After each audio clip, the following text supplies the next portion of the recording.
¿Sabes cuál pregunta me quitó el sueño durante semanas? No fue sobre teología complicada. No fue sobre doctrinas ancestrales. Fue algo mucho más simple y mucho más perturbador. ¿Dónde están los 300 años? Piensa conmigo. La crucifixión de Cristo sucede alrededor del año 30 después de Cristo. Y entonces, silencio. Un vacío histórico tan profundo que cuando lo descubrí, me dejó completamente paralizado. Déjame ser completamente honesto. Yo crecí creyendo que teníamos toda la historia del cristianismo primitivo perfectamente documentada. Que sabíamos exactamente qué pasó después de que Jesús murió en esa cruz. Que los apóstoles salieron, predicaron, escribieron sus cartas y listo. Me equivoqué completamente. Hay un agujero negro de 300 años en la historia del cristianismo. 300 años donde la Biblia se calla, donde los registros históricos desaparecen, donde las preguntas se multiplican y las respuestas simplemente no existen. ¿Ya te has puesto a pensar en eso? Estamos hablando de 3 siglos. Piensa en todo lo que ha pasado en los últimos 300 años de tu país. Guerras, revoluciones, transformaciones completas de la sociedad. Ahora imagina que todo eso desaparece de los libros de historia. Eso es exactamente lo que tenemos con el cristianismo primitivo. Mira esto. Tenemos los evangelios. Tenemos el libro de Hechos que termina abruptamente en el año 62. Tenemos las cartas de Pablo escritas entre el año 49 y 67. Y después, absolutamente nada. Hasta el año 325, cuando Constantino convoca el concilio de Nicea. ¿Dónde están los otros documentos? ¿Dónde están las otras cartas? ¿Dónde están los otros testimonios? Y aquí está la cosa que realmente me incomoda. No es que no haya pasado nada en esos 300 años. Es que alguien decidió que no necesitábamos saber qué pasó. O peor aún, decidió que no deberíamos saber. Yo no voy a prometerte verdades absolutas. No voy a decirte que tengo todas las respuestas. Porque honestamente, nadie las tiene. Pero voy a mostrarte lo que encontré. Voy a guiarte a través de este laberinto de silencio histórico. Voy a hacerte las preguntas que nadie quiere hacer. Y al final, tú decides qué hacer con eso. ¿Preparado? Porque lo que estás a punto de descubrir va a cambiar completamente tu forma de ver los primeros siglos del cristianismo. Quédate conmigo. Ven conmigo al año 33 después de Cristo. Jesús acaba de ser crucificado. Los apóstoles están aterrorizados. Se esconden, esperan. Y entonces sucede el evento que cambiaría la historia para siempre: la resurrección. Los evangelios nos cuentan esa parte. El libro de Hechos nos cuenta cómo el Espíritu Santo desciende en Pentecostés, cómo Pedro predica, cómo 3000 personas se convierten en un solo día. Es épico, es poderoso, es transformador. Pero aquí está el problema. El libro de Hechos termina en el año 62. Pablo está en Roma, bajo arresto domiciliario, y Lucas, el autor, simplemente deja de escribir. Espera un momento. ¿En serio? ¿Así nomás? En medio de la historia. Es como si estuvieras viendo la película más emocionante de tu vida y de repente la pantalla se queda en negro. Sin créditos. Sin explicación. Simplemente negro. ¿Por qué? Esa pregunta me atormentó durante meses. Y cuando empiezas a buscar respuestas, las cosas se ponen aún más extrañas. Mira los datos conmigo. Pablo es ejecutado alrededor del año 67. Pedro probablemente en el mismo periodo. Santiago, el hermano de Jesús, muere apedreado en el año 62. Los apóstoles originales van desapareciendo uno por uno. Juan, el discípulo amado, es el último en morir alrededor del año 100. Y después de Juan, ¿qué tenemos? Prácticamente nada, hasta el año 325. 225 años de silencio casi total. ¿Cómo es eso posible? Piensa en la importancia de este movimiento. Estamos hablando de personas que creían que habían visto al Hijo de Dios resucitar de los muertos, que creían que el fin del mundo estaba cerca, que estaban dispuestos a morir por su fe. ¿Y nadie escribió nada durante 225 años? No tiene ningún sentido, a menos que sí escribieron, y esos escritos desaparecieron. Déjame mostrarte algo que me dejó sin dormir.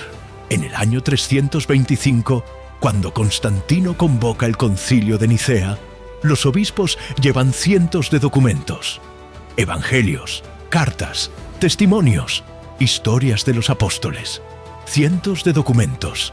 El concilio decide cuáles son inspirados por Dios y cuáles no. Los que no pasan la prueba desaparecen. Pero espera, ¿quién decidió qué era inspirado y qué no? ¿Con qué criterio? ¿Con qué autoridad? Esas preguntas me llevaron a descubrir algo aún más perturbador. No solo tenemos un vacío histórico, tenemos un vacío intencional. Alguien borró 300 años de historia cristiana, y hay evidencia de ello. En el año 397, el emperador Teodosio emite un decreto. Ordena la destrucción de todos los textos considerados heréticos. Todos. Bibliotecas enteras fueron quemadas. Monasterios saqueados. Documentos antiguos reducidos a cenizas. ¿Por qué tanto esfuerzo para destruir documentos? ¿Qué había en esos textos que era tan peligroso? Y aquí está la ironía más grande de todas. Los mismos líderes cristianos que proclamaban seguir las enseñanzas de Jesús estaban destruyendo registros históricos sobre Jesús. ¿No te parece extraño? Déjame hacerte una pregunta directa. Si tuvieras la verdad absoluta, si tuvieras la revelación divina perfecta, ¿tendrías miedo de otros documentos? ¿Necesitarías quemar libros? ¿Necesitarías silenciar voces? ¿O simplemente dejarías que la verdad hablara por sí misma? El hecho de que sintieron la necesidad de destruir tanto me dice que había algo en esos documentos que amenazaba su versión de la historia.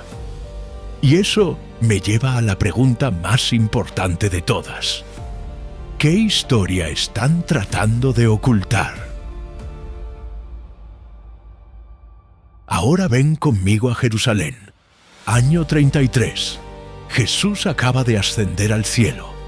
Los 11 apóstoles restantes están reunidos en el aposento alto. Según el libro de Hechos, hay 120 creyentes en total. 120 personas que presenciaron la resurrección, que vieron a Jesús ascender, que recibieron el Espíritu Santo en Pentecostés. 120 testigos oculares. Y aquí está mi pregunta. ¿Dónde están sus testimonios? Piensa conmigo. Si tú hubieras visto al Hijo de Dios resucitar de los muertos, ¿no escribirías sobre ello? ¿No contarías tu historia? ¿No dejarías un registro para las generaciones futuras? Pero de esos 120, solo tenemos los testimonios de 5. Mateo, Marcos, Lucas, Juan, Pedro, 5 de 120. ¿Dónde están los otros 115? Escucha esto con atención. La tradición cristiana dice que los apóstoles se dispersaron por todo el mundo conocido. Tomás fue a la India, Felipe a Turquía, Andrés a Grecia, Bartolomé a Armenia, Maravilloso, emocionante, inspirador. Pero hay un problema. No tenemos ni un solo documento escrito por ninguno de ellos. Nada de Tomás, nada de Felipe, nada de Andrés, nada de Bartolomé. Solo tradiciones orales que fueron escritas siglos después. ¿En serio esperas que yo crea que 11 hombres que presenciaron la resurrección de Cristo no escribieron absolutamente nada?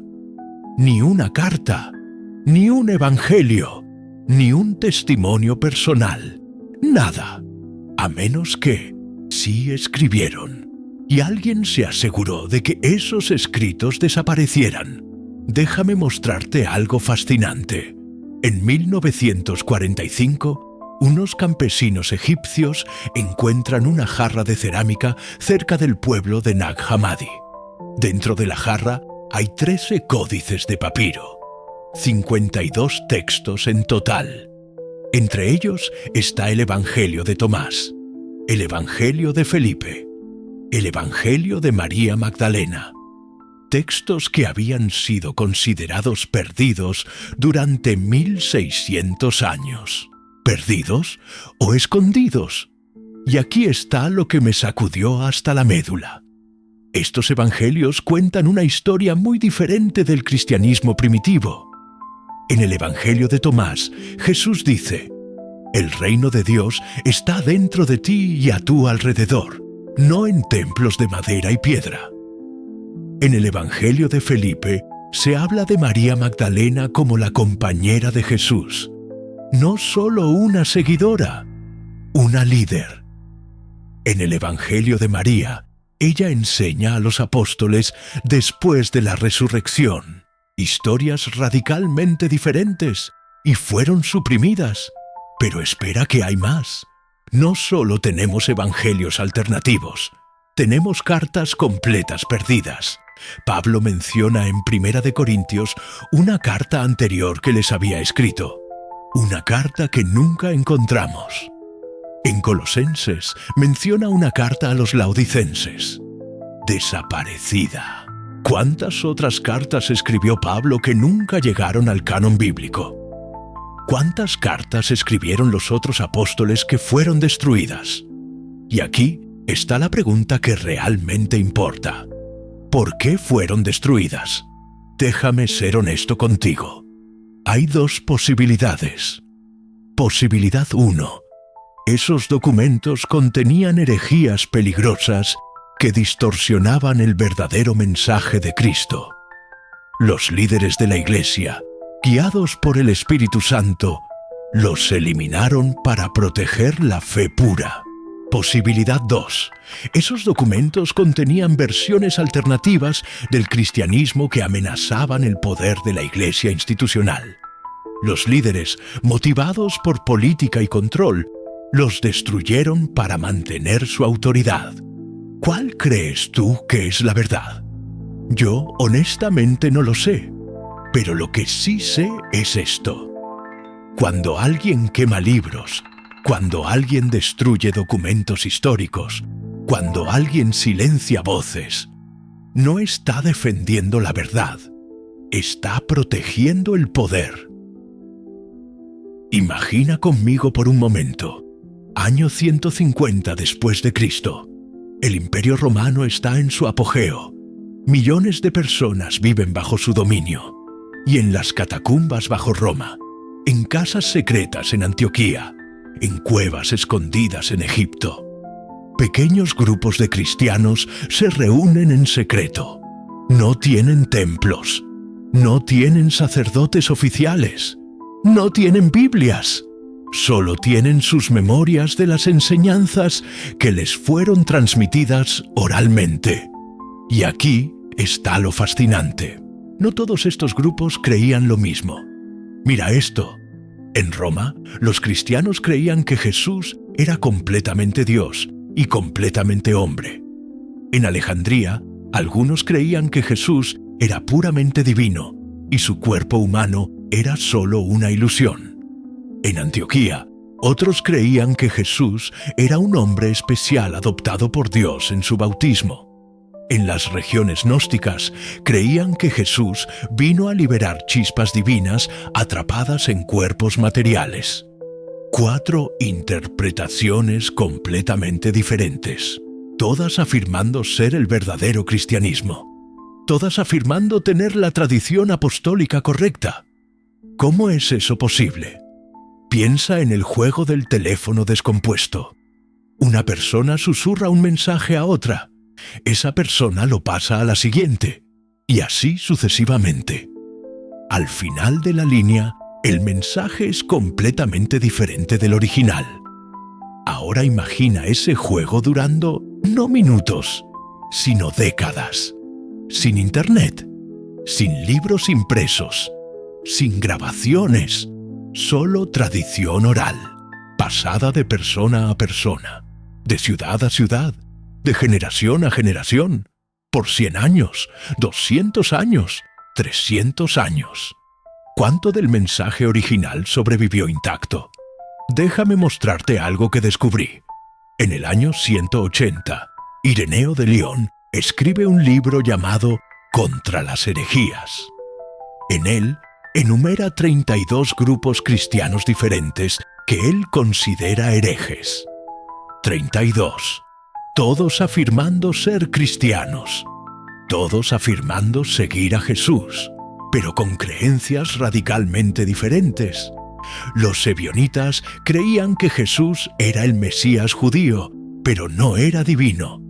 Los marcionitas rechazaban completamente el Antiguo Testamento y creían en 2 dioses diferentes.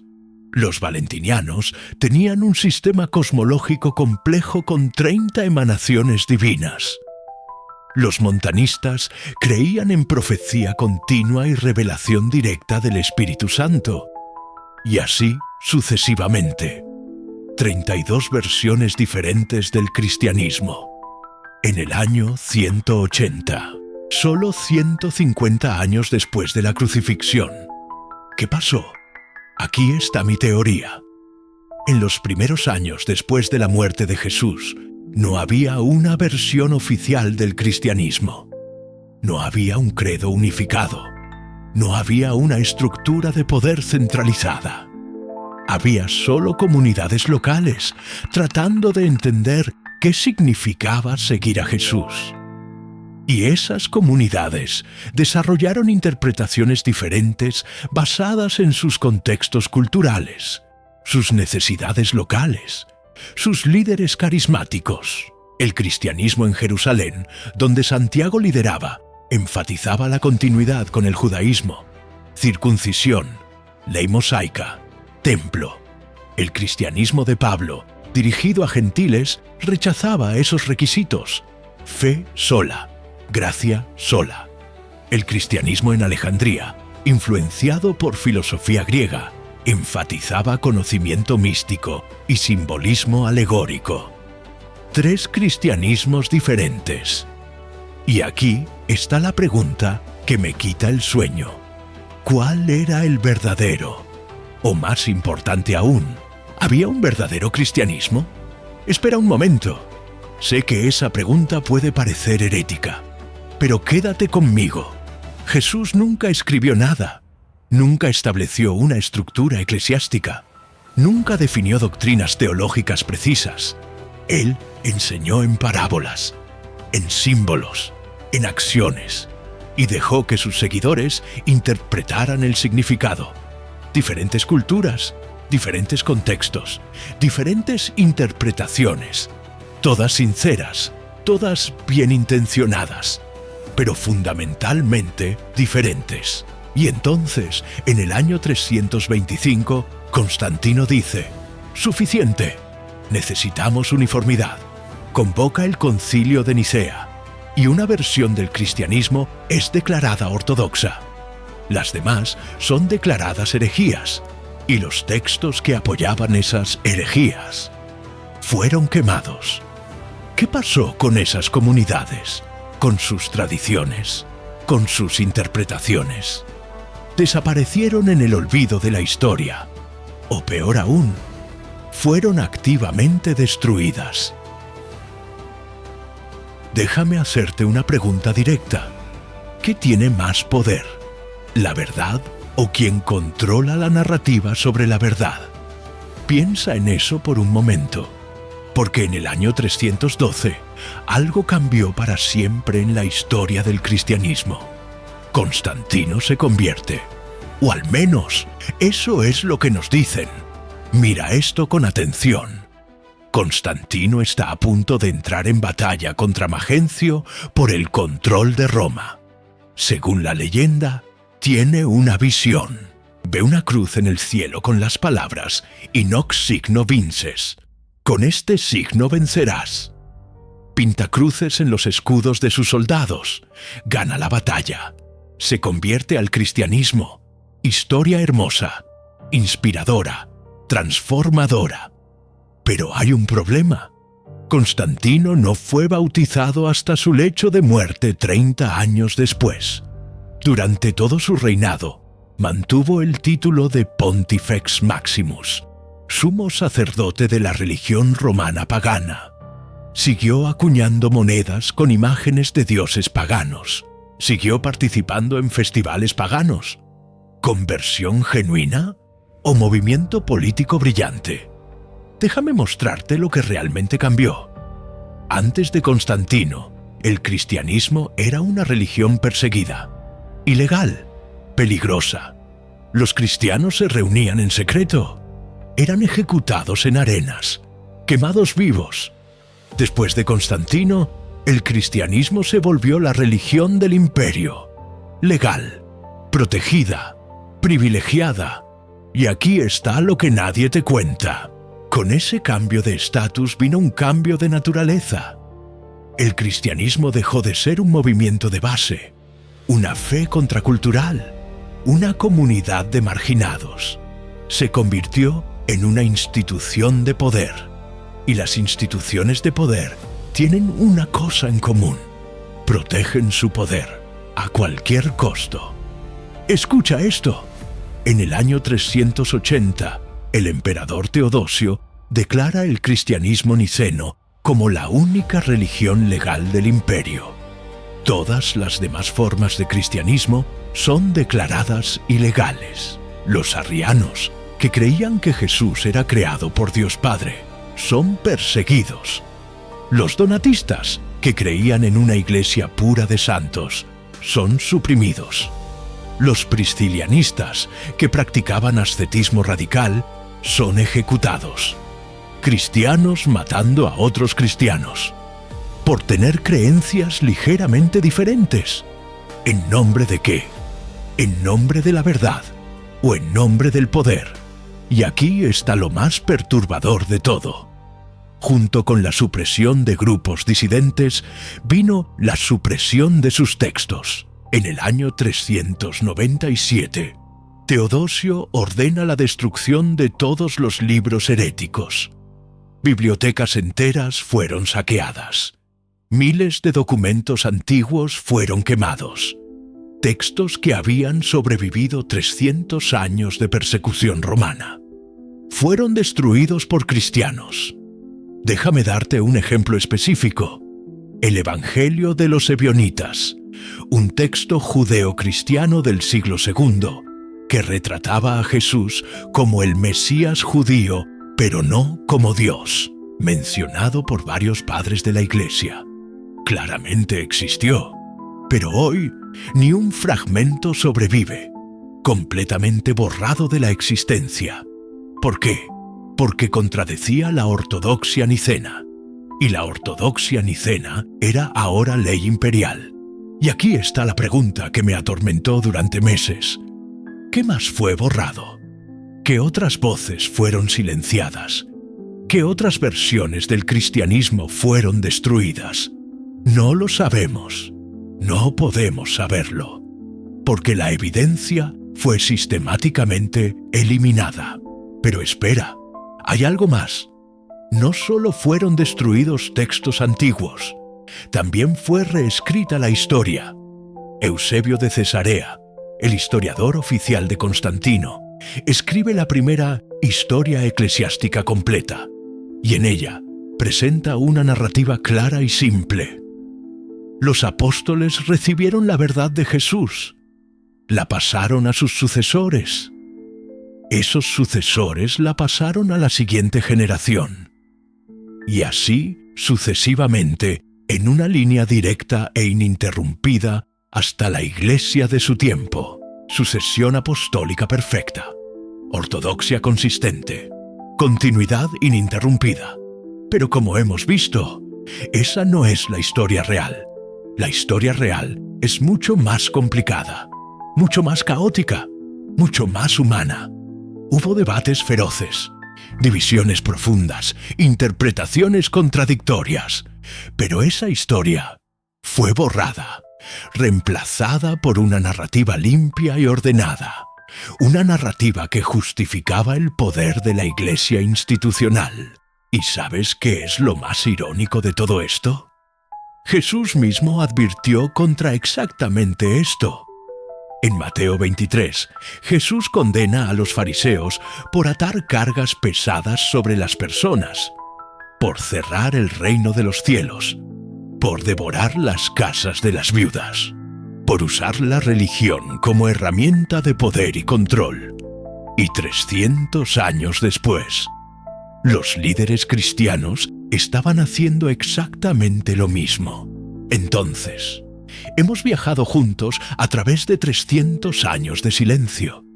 Hemos excavado en las sombras de la historia. Hemos hecho preguntas incómodas. ¿Y ahora qué? ¿Qué hacemos con todo esto? Déjame ser completamente honesto contigo. Cuando empecé esta investigación, pensé que iba a encontrar respuestas. Pensé que iba a resolver el misterio. Pensé que iba a descubrir la verdad oculta sobre el cristianismo primitivo. Pero lo que encontré fue algo muy diferente.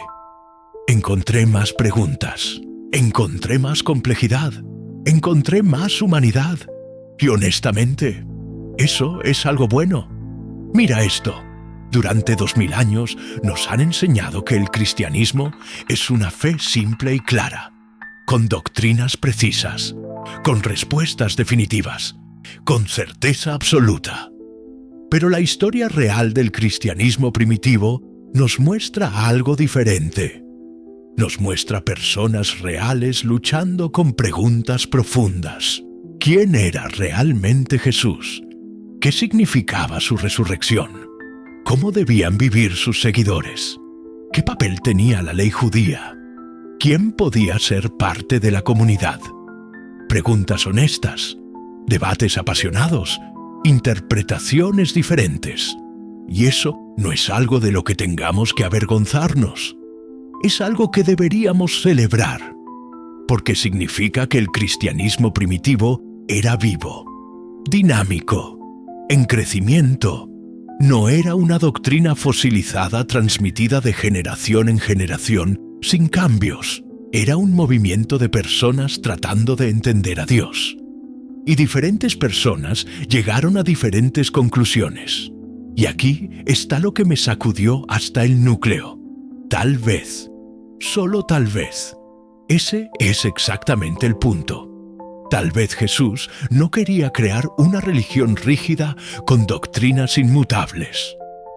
Tal vez quería crear un movimiento de personas buscando sinceramente, preguntando honestamente, amando radicalmente.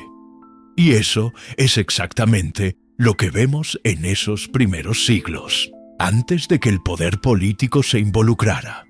Antes de que las instituciones se formalizaran, antes de que las doctrinas se codificaran, había solo personas imperfectas tratando de seguir a un hombre que cambió sus vidas.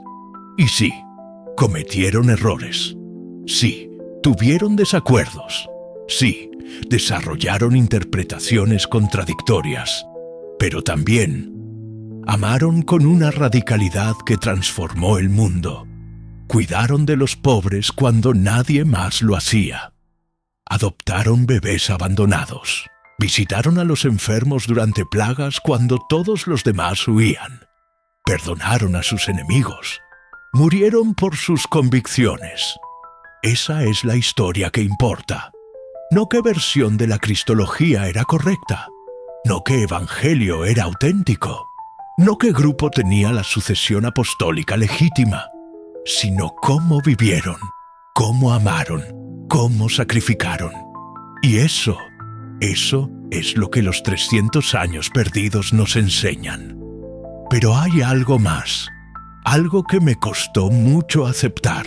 Los líderes de la Iglesia que destruyeron esos textos, los que suprimieron voces disidentes, los que reescribieron la historia, no eran necesariamente malvados. La mayoría probablemente creía sinceramente que estaban protegiendo la fe verdadera. Creían que estaban defendiendo el legado de los apóstoles. Creían que estaban salvando a las personas de errores peligrosos. Y tal vez, en algunos casos, tenían razón. Tal vez algunos de esos textos heréticos realmente distorsionaban el mensaje de Jesús. Tal vez algunas de esas interpretaciones alternativas realmente eran peligrosas. No lo sé, no puedo saberlo, porque la evidencia fue destruida. Y ese es exactamente el problema. Cuando destruyes evidencia, cuando silencias voces, cuando quemas libros, robas a las generaciones futuras la capacidad de decidir por sí mismas. Les quitas la posibilidad de examinar, de evaluar, de discernir. Y eso es lo que realmente me molesta.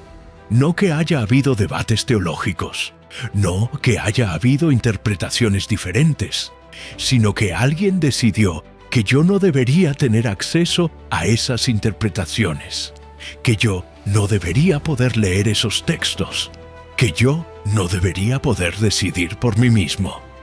Y aquí está la pregunta final. La pregunta que realmente importa. ¿Qué vas a hacer con esto? ¿Vas a ignorarlo? ¿Vas a pretender que estos 300 años perdidos no importan? ¿Vas a aceptar ciegamente la narrativa oficial sin cuestionarla? ¿O vas a hacer algo diferente? ¿Vas a permitirte hacer preguntas honestas? ¿Vas a permitirte dudar? ¿Vas a permitirte explorar? Porque déjame decirte algo. La fe que no puede soportar preguntas no es fe, es miedo. La fe verdadera, la fe genuina, no tiene miedo de la investigación, no tiene miedo de la evidencia, no tiene miedo de la complejidad, porque confía que la verdad puede defenderse a sí misma. Y si tu fe no puede sobrevivir a aprender sobre estos 300 años perdidos, entonces tal vez no era tan sólida como pensabas. Pero si tu fe puede abrazar la complejidad, si puede sostener las tensiones, si puede admitir «no lo sé», entonces es una fe que vale la pena tener. Mira, yo no sé todas las respuestas, no sé exactamente qué pasó en esos 300 años, no sé qué contenían todos esos textos perdidos. No sé cuál interpretación del cristianismo primitivo era la correcta, pero sí sé esto. La historia es más complicada de lo que nos dijeron.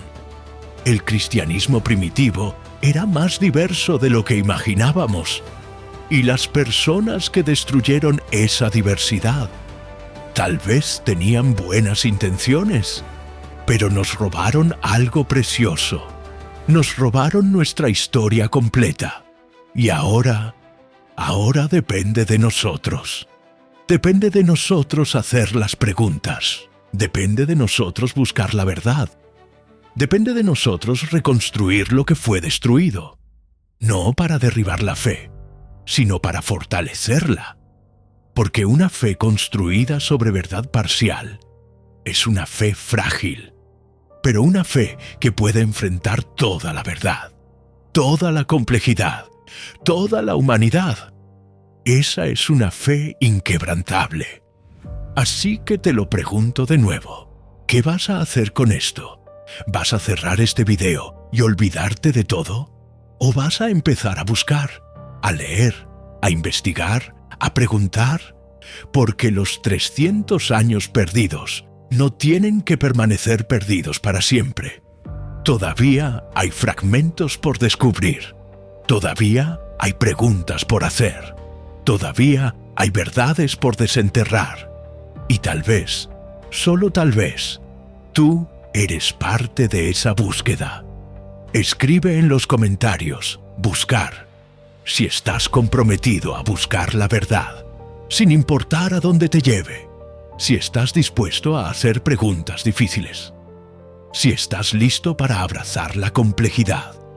Escribe, buscar, y comparte este video, porque hay millones de personas que merecen saber esta historia, que merecen hacer estas preguntas, que merecen tener acceso a toda la evidencia, no para destruir su fe, sino para hacerla más real, más honesta, más humana.